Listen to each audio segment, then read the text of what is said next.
Good morning for all my fitters out there. This is what it looks like when you don't know how to use a tape measure. You've got 32 5/8 center to center on this. You've got 32 1/4 center to center on this. Looks really dumb. It don't look too bad on camera.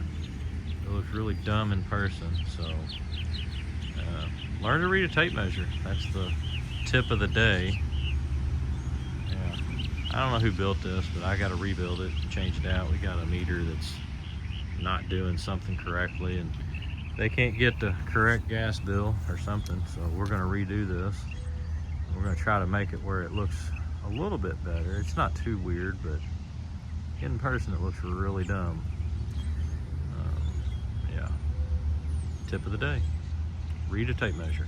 All right, so we've made it to the meter set, and I wanted to share my concerns and obvious insight of what you're gonna find and what not to do, some advice for somebody. Maybe this will find the right person, I don't know. But we got a meter set here. I'm gonna show you some stuff on it that should have never been done. This is indications that a person's either losing their ability, never had the ability, and didn't really know how to go about it. I'll show you some things on here that could be done differently. It's not leaking, but it looks really bad. Poor workmanship.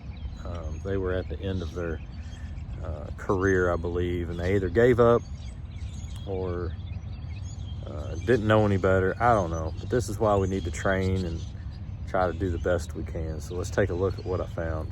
Coming up here, this meter set was built in a shop, and that's even more disturbing that this was done in the shop, not in the field. They're not horrible, but it's not the best, and it's a repetitive theme on this meter set. We've got a lot of starts and stops. So there's all the starts. Everything was started on top, so we know they had it laying flat. They done it in position. But why they did it in position, I don't know.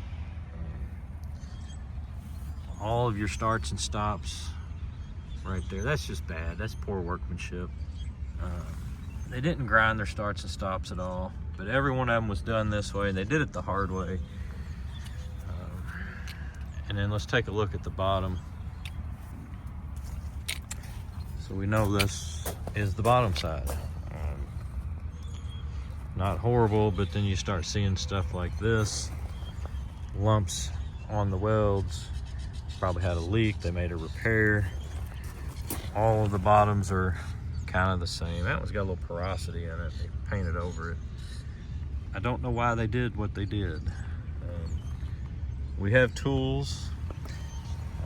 That's just hideous. They got some of them pretty good, some of them not so good. I don't know what's going on here. You see how much it sticks out.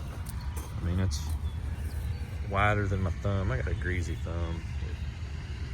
That's just not good. Poor workmanship. Come down here. It's not horrible, except for there's a big giant hole right there. I mean, there's no reason to do stuff like that. There's no reason to do it the hard way. You can tell everything was done the hard way. They make positioners for a reason. It's to make a better quality weld in the shop. There's just no reason to do everything the hard way. Every one of these was done with it in a fixed position for some reason.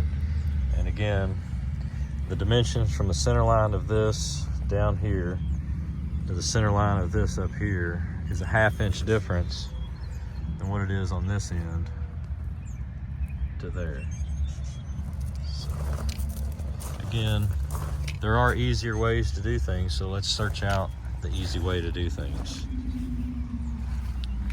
It looks good from a distance, but in reality, up close, it's not the best.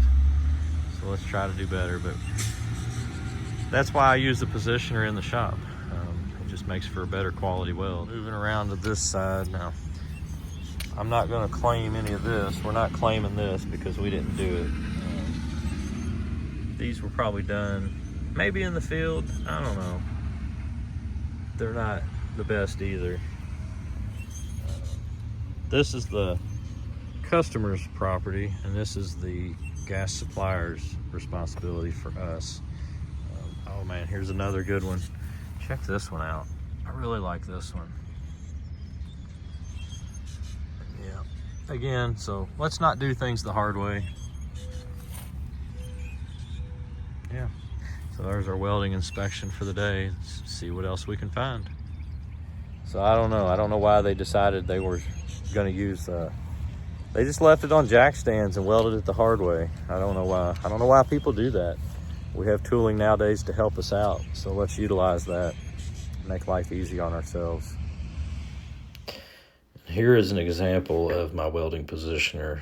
This allows me to remain comfortable, make a better fit up, make a better weld when it's all said and done. Again, we have tools, we need to use them, and yeah, I recommend everybody try one of these out. But yeah, always use a positioner if you have the opportunity. It's going to make your life a lot easier.